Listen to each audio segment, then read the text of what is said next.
Assalomu alaykum qadrli ko'rman do'stlar. Bir kitob bir olam programmasini ko'rishinglarni qarshi olamiz. Nasr badiiy ifodalash unumini yuqori chetilish doirasi keng, tom kitoblar siqidek hissiyotni, tendensiyani, ideya va mazmunni eng fasohatlik, eng tavlangan, eng ixcham til orqali intayin oz hajmdagi sayfiga sig'dirishni talab qiladigan badiiy adabiyotning erkin janridir. Uningda she'riyatning shundaqla prozaning muomillari aks etadi. Bugungi davr Uyg'ur adabiyotida qaraydigan bo'lsak, muayyan darajadagi nodir nasrlarning borliq kelayotganligini va o'qirmanlarimizning qalb bulg'ini avundirib kelayotganligini his qilib yetamiz. Biz bugungi programmamizda yozuvchi Bagmat Yusufning nasrlari haqida suhbat quramiz. Bugungi programmamizga Xinjiang madaniyati jurnalining muavin bosh muharriri Bagmat Yusuf apandini, Xinjiang Universiteti Filologiya institutining dotsenti doktor Mattursin Eli apandini, Jungo Uyg'ur klassik adabiyoti muqam ilmiy jamiyatining tadqiqotchi Qurbonjon Abduqodir apandilarni taklif qildik.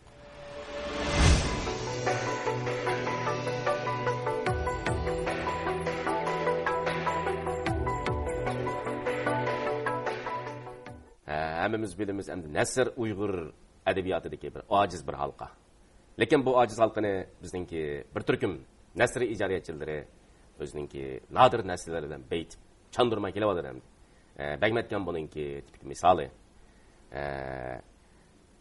Qarsam Bagmatgan asli bir shoir ekan. Masalan, Jiroq tabassum degan she'rlar to'plami buning dalili bo'la oladi.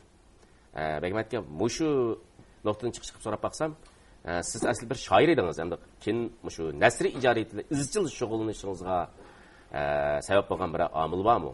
Yoki bu sizningki bolalikdagi tarbiyalanishingiz bilan keyingi badiiy tarbiyalanishingizga munosabatga ahvolmi? Men tug'ilgan yurt Sharqiy Tangratog' tog'larininki bag'riga joylashgan qadimiy Qumulning 5 shahar 12 tog' deb nomi bor makonda tug'ilgan. Mana mushu makon meningki dastlabda she'r ijodiyati bilan, keyin nasr ijodiyati bilan shug'ullanishimga turtki bo'ldi desam bo'ladi. Bu yurt xiyaldek cheksiz soylari bilan, jimjit, sukutdek go'zal bog'lari bilan atrofiga mashhur.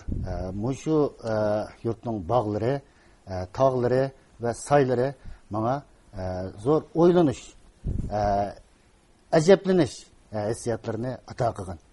Mushu ajablanish, mushu o'ylanishlar mobaynida menda lirik tuyg'ular, qiziqishlar paydo bo'lgan.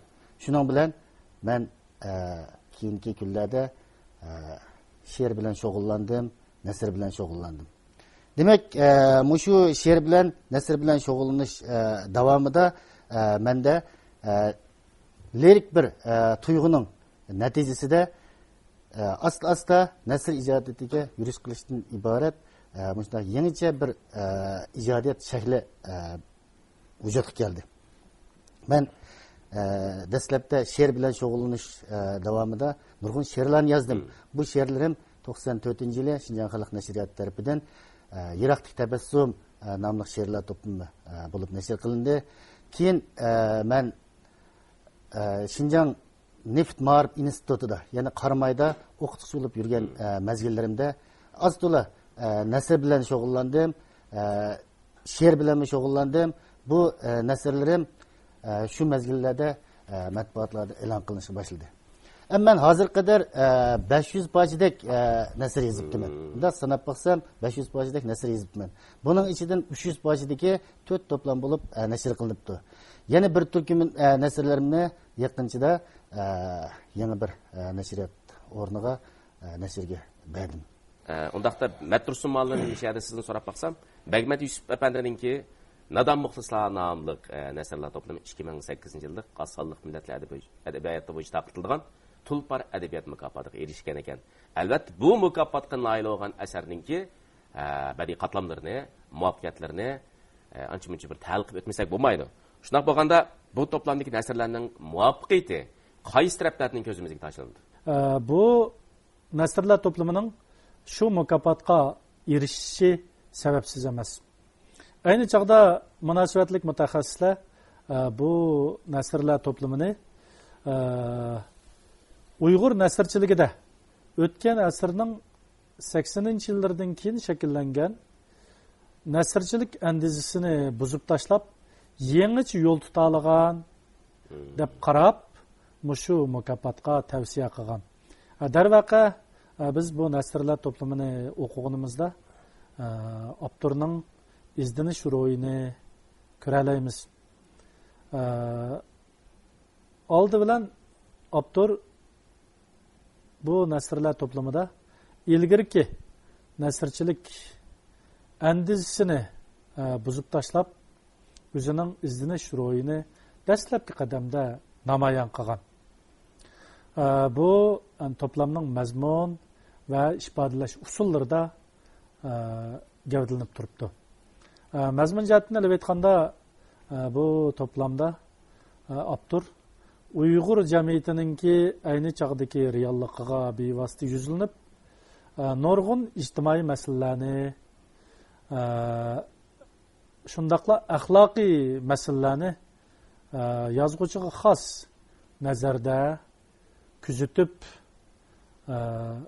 xeyli yuqori badiiy sezgirlik bilan bayqab, uni pishqan qalam orqali bizga sunalgan.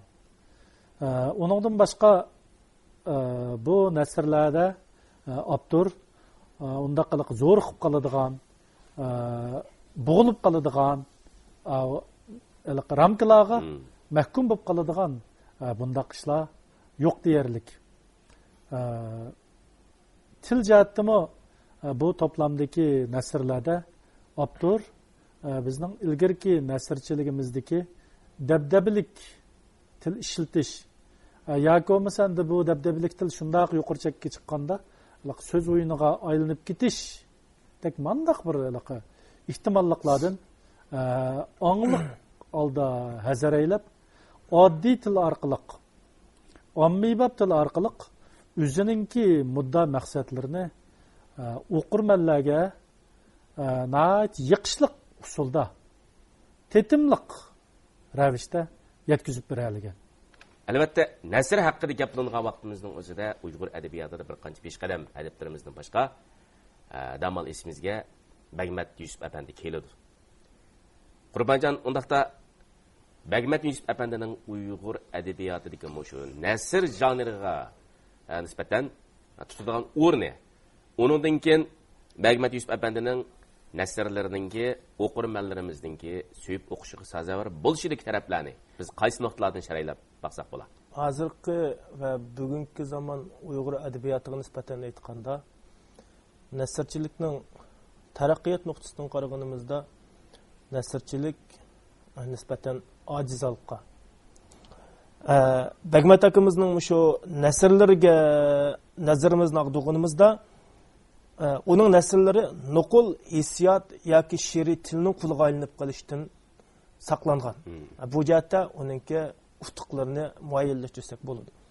Yana birisi uning nasrlari mo'l muhokama, suzuk bir e'tiqod, chin muhabbat va chunqur haq-nohaq tuyg'usiga ega deb aytishga bo'ladi. Hamda mushu nuqtalardan qaraganda, umuman Bagmat Yusuf akamizning nasr ijodiyati Uyg'ur adabiyotidagi nasr ijodiyat taraqqiyotida o'ziga xos bir uslub, kuchlik edibiylik va badiiy mahorat bilan muhim bir o'rinni egallaydi. Oldin qator turdi deb aytsak bo'ladi. Uning nasr ijodiyat nasrlarining xalq tarafidan, o'qirmanlar tarafidan shuncha yoqtirib o'qilishidagi sabablarga kelsak, men bir o'qirman bo'lish sifatim bilan bundaq bir qancha nuqtadan bu sabablarni izohlab o'tish mumkinmikin deb o'ylayman. Birinchi, Bagmat akamizningki nasrlari nuqul oldiki bir his hayajonning qo'rg'inidan bo'sib chiqib, chunqur bir edibiylikka ega bo'lgan. Albatta bu edibiylikmi edibiylik xalq kontekstidan ayrilib qolmagan bir edibiylik. Uningda xalqning aqidati, xalqning madaniyati, qimmat qarashi shu edibiylikninki ximit turchi bo'la olgan. Nasr Bagmat akamiz uchun bir vosita, ma'na uning uchun bir g'oya.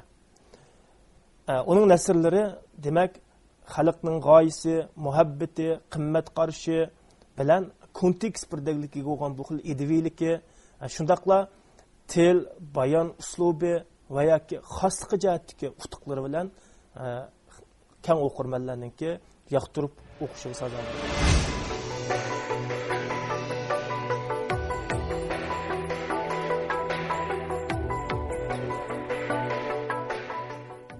Mayli qaysi janr bilan adiblarimiz qaysi janr bilan shug'ullansin, shu janrda o'zining o'zligini va o'ziningki ma'na izlash safarini boshlay oladi. Ham shu safar jarayonida o'ziga kerakli bo'lgan qimmat qarshi dunyo qarash va hayot hikmatlari haqida qattiq chunqur o'ylanoladi deb qarayman. Bagmat aka, hozir qadar sizningki 4 parcha nasrlar to'plamingiz nashr qilinibdi. Masalan, Nadam muxlislar, rivoyat orili, qarshi aqratma aqbozat qatorliq. Demak, 4 parcha nasrlar to'plamini vujudga keltirmoqning o'zimi ham nashr e'lon qilmoqning o'zimi bu mushkul ish. Mushunda qaraganda mush 4 parcha nasrlar to'plamingizningki bir-biridan bo'lgan farqini, uningdan keyin har birisining qanday alaylik ekanligini o'qirman do'stlarimizga bir shaylab o'tgan bo'lsangiz. Hayojini yo'q odam she'r yozolmaydi. Shuning bilan birga nasr yozolmaydi. Odam deganda cho'qim hayojon bo'lishi kerak. Bu hayojon odamning ruhini urg'utadigan, turli hissiyotlarga cho'mdiradigan bir xil tuyg'u. Mening qumulda ishlab yurgan vaqtlarimda dastlabda hayojon bilan she'r yozib yurgan bo'lsam, keyin kunlarda men aqliy jihatdan odamlarni kuzatishga boshladim. Men uchratgan odamlar deydigan bir nomda bir kundalik xotiram bo'ladigan. Uchrashgan odamlarningki ruhiy qiyofati, axloq fazilati va boshqa jihatlardan menga ta'sir qilgan taraflarni ancha-muncha ilib qo'yatdim. Bunda qarab baksam, odamlar zo'r ko'pchilik odamlar turli xarakter, turli g'oya, e'tiqod va qilmish, hissiyot, mijozlarga ega bo'ladi ekan. Men mushundaq bir sabab tufaylidan odamlarga bir baho qo'yishga, odamlar haqida bir o'ylanishga bir niyat qildim. Mush jarayondagi hissiyotlarimni burunqi madiya xarakterlik, hayojon xarakterlik nasrlardan baho berish xarakterlik nasrlarga o'tdim. Shuning bilan meningki tunji nasrlar to'plamim Nadan muxlislar nomli to'plam nashr qilindi. Bu nasrlar to'plaminingki birinchi alohidligi. Ammo 4 to'plamningki o'zaro bir-birisiga o'xshamaydigan taraflar qaysi dedik. Endi bu birsi mazmun jihatdan o'xshamaydi. Haqiqatan shunda bo'ladi endi. Bu Nadan muxlislarningki umumiy nuqsini o'lqa vaqtida asosan odamlardagi psixik sog'lomlik, psixik ilg'orlik va odamlardagi fazilat, axloq muhiyatlardagi kuzatishlarningki natijasini asosi o'rin turdi. Endi rivoyat orali deganimiz bu men Qumulda ishlayotgan mezgillarimda Qumulning muqomlari haqida uzun yil tadqiqot ilib bordim. Bu jarayonda Qumulning tog'larini, bog'larini kezdim. Qumulningki muqomlari, al-nag'malari, tog'lari, bog'lari, odamlari menga zo'r ilhom baxsh berdi. Nasrning xurushlarini mening qalbimda undirdi. Shunday mezgilda men tadqiqot orqali ifodalay desam, buning zo'r kuch ketadi ekan. Endi ham tez, hajmi qisqa, uchur xarakterlik shunday bir shakldan iborat, uning o'zimni burundan shug'ullanib kelayotgan mushu nasrdan iborat shunday shakl orqali Qumul maqomlarini bir yoqdan tonishtirish, bir yoqdan Qumul maqomlariga bo'lgan ilhomimni ifodalash yuzasidan Qumul bilan so'zlashishdan iborat cho'ng hajmlik shunday bir mavzuni tanlab oldimda Qumul 12 maqomini tanishtirishni maqsad qildim. Shuning bilan 6 bob xalq bilan yuz ko'rishdi, keyingi 6 bob yuz ko'rishamay qoldi. Men mushu 6 bobni yozish davomida Aqbozatdan iborat, ya'ni Qumul xalq naqshlari, Qumul maqomlarining ichidagi dangliq naqshlardan birisi bo'lgan Aqbozat degan to'plamni ezib chiqdim. Bu Aqbozat nomli to'plamim garchi mazmun jihatdan o'zaro birdaklikka, zarjirsimonlikqa ega bo'lmasa-mu, o'z oldiga hammasida bir mazmun bor. Ammo mushu Qumulningki tog'lari va bog'larini kezish davomida 12 muqomini anglash davomida paydo bo'lgan ilhomlar tufaylidan yazılgan nasrlardan ibaret. Hem bunun da mazmun cihetten aldığınkısıga farklandıran tarafı bunun nokul halda kumul mukamlarını tanıştırış, kumul mukamlarını aks ettirişini maksat kılmadım. Çünkü bu ilham degen, hissiyat degen bazıda şaş attık her yanga çapalaydı iken. Kayada konğuz gelse şu yerde konadı iken, kayada manguz gelse şunda manguz geledi iken, benim nesillerimi muşu şaş attık, benim kalp dünyarımda uyaktın bu yakka çepişki başladı. Ben muşulardan hatır süptüde yazıp durdum. Muşu yazmışlarımını Akbozat namıda bir toplam kılıp çıkardım. Ama til cihette yeni farklandı. Nadan muhlislarda burunqa an'anaviy nasrchilik uslubundan salla farklangan til uslubini qo'llangan bo'lsa, Akbozat qarshi aqirat muhim kelgan vaqtida u xil til uslubidan zo'r alqib ketdi. Masalan, ham she'rga o'xshamaydigan, ham bayonga o'xshamaydigan mushundaq bir xil shaklda o'zimninki shu nasr mazmunlarini ifodalashga boshladim. Matrosun ma'lum Bagmat akamninki yaqinda nashr qilingan Qarish Aqratma nomli nasrlar to'plamini qarasam, bu to'plamdagi nasrlarninki hamda tematik ideyasi, tema tanlash doirasini tatib ifodalash usuliga chorliqda boshqa ilgari to'plamlardan xil ro'shan farq qiladi ekan. Undaq bo'lsa, mush to'plamdagi nasrlarninki siz o'zgichiligini, shundaqla muvaffaqiyatlarini qaysi nuqtalardan sharhlab bera olasiz? Qarish Aqratma bu Bagmat Yusufninki qalamining rasmiy pishqanligining belgisi desak ortiq ketmaydi meningcha. Rasmiy pishqan bir qalamdan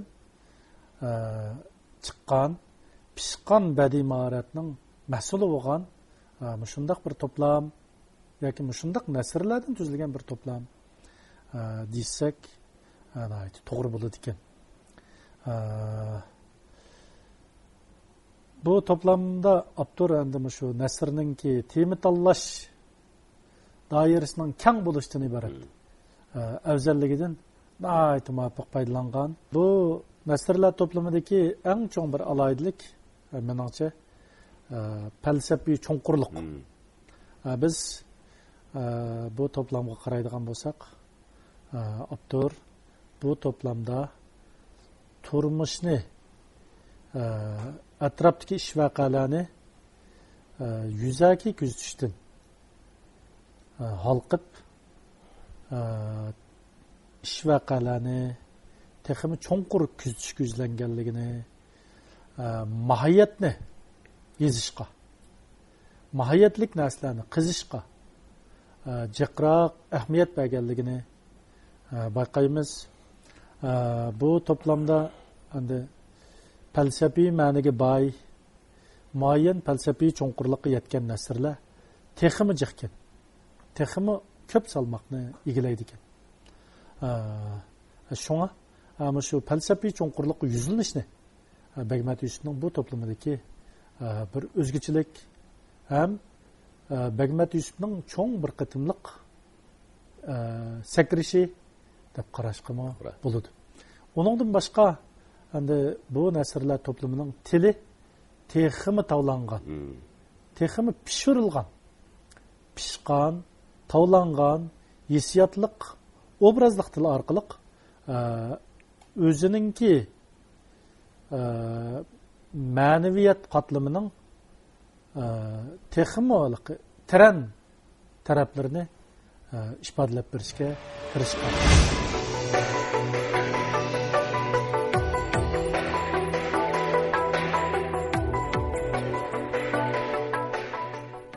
Albatta, mayli dunyo adabiyotida bo'lsin, Qurbanjon, mayli Uyg'ur adabiyotida bo'lsin, adabiyotninki 5 janri bor. Mush 5 janrda badiiy asarlar maydon kelgandan boshlab, mush janr haqidagi tadqiqotlarmi cho'nqurlashib kelgan.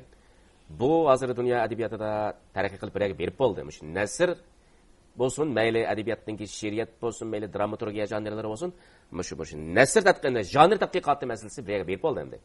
Lekin Uyg'ur adabiyotiga qaraydigan bo'lsak, mushu janr tadqiqoti texi meningcha yanala, xuddi nasrdan iborat mushu janrga o'xshash bir ojiz halqa. Lekin nadir chiqqan nasrlarni yanala tadqiqotchilarimiz inchikilab talqib kelyapti endi. Unda qo'yganda Bagmat Yusuf apandining asarlarininki Uyg'ur adabiyotida tadqiq qilish ahvoli qanday? Uningdan keyin bu nasrlarni yana qaysi taraflardan tadqiq qilish muhim deb qaraysiz? Birinchidan, shu nasrlar haqida maxsus suhbatlar bo'ldi. Radio, televizorlar suhbatlar bo'ldi. Markaz radio stansiyasi, Qumul radio stansiyasi qatorliq radio stansiyalar hatto ba'zi nasrlarni anglatdi. Ikkinchidan, maxsus obzorlar yozildi. Obzorlar yozilib, Bagmat Yusuf nasrlarining til aloyidligi, bayon qurilmasi, edebiy mazmuni, stilistiklik, badiiy mahoratlari degan nuqtalardan, o'xshamagan nuqtalardan chiqib turib, obzorlar yozildi. Masalan, Abduraqib Temur, Yusuf Eli, Osman Zohir, Yaqub Karam degan o'xshash obzorchilar, tadqiqotchilar o'xshamagan nuqtalardan Bagmat Yusuf nasrlarini tadqiq qildi va o'rgandi. Üçüncüden maxsus muhokama yig'inlari ochildi. Masalan, 2012 yil 7-oyda Qumulda Bagmat Yusuf nasr ijodiyati muhokama yig'ini ochilib, Bagmat Yusufninki nasr ijodiyati haqidagi izlanishlar xulosalandi va yangi pallaga ko'tarildi. Uning yuqorida aytilib o'tgan o'xshash Jungo asonliq millatlar ijodiyati Tulpar mukofotiga uninki nasrlarning erishishi, o'ttira boshlang'ich maktablardagi darsliklarga kirgizilishi, mushular bir tarafdan Bagmat akamizning nasr ijodiyatidagi utuqlarini aks ettirsa, yana bir tarafdan mushu nasr Bagmat akamizning nasrlar ustidagi tadqiqotning utuqlarini ham aks ettirib berdi. Umuman mushu bir qancha tarafdan Bagmat Yusuf nasrlarining tadqiq qilinish ahvolini ko'rib bo'ladi.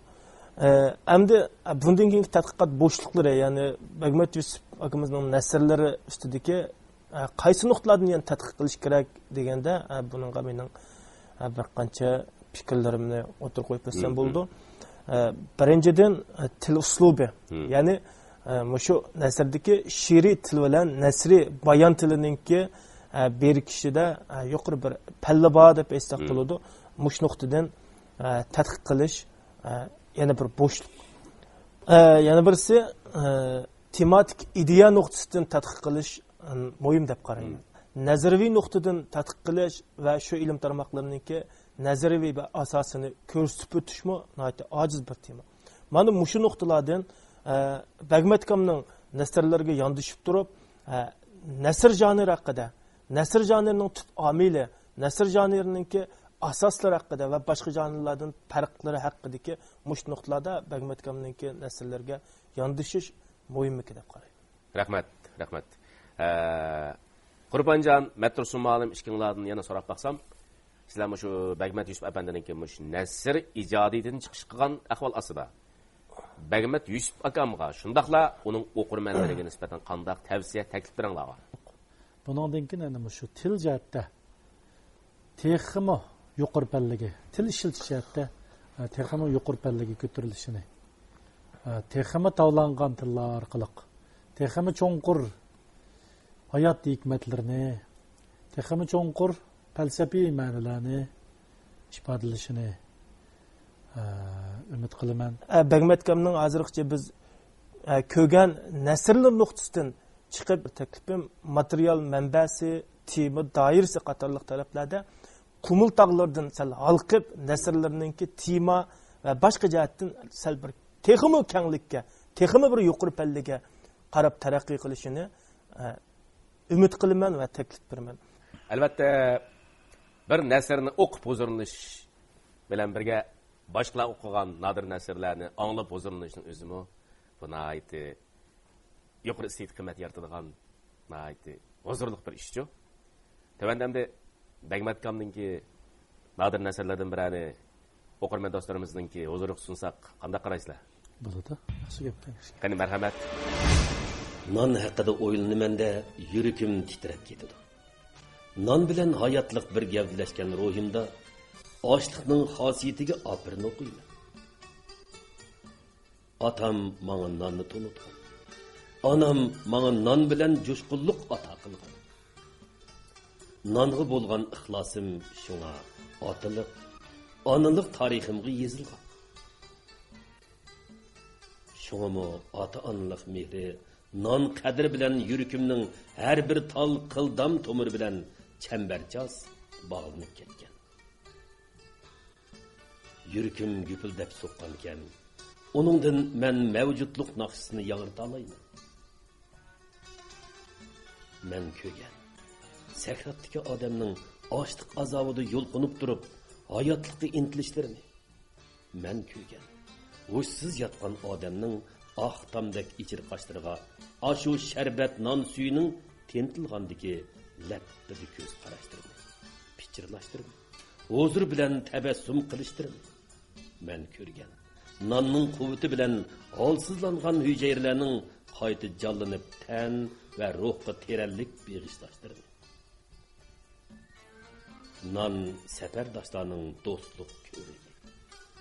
Nan yetimlərinin yölək teriki. Nan qolum qoşlularının bəxtiliki həm qızğın qəlb izharı.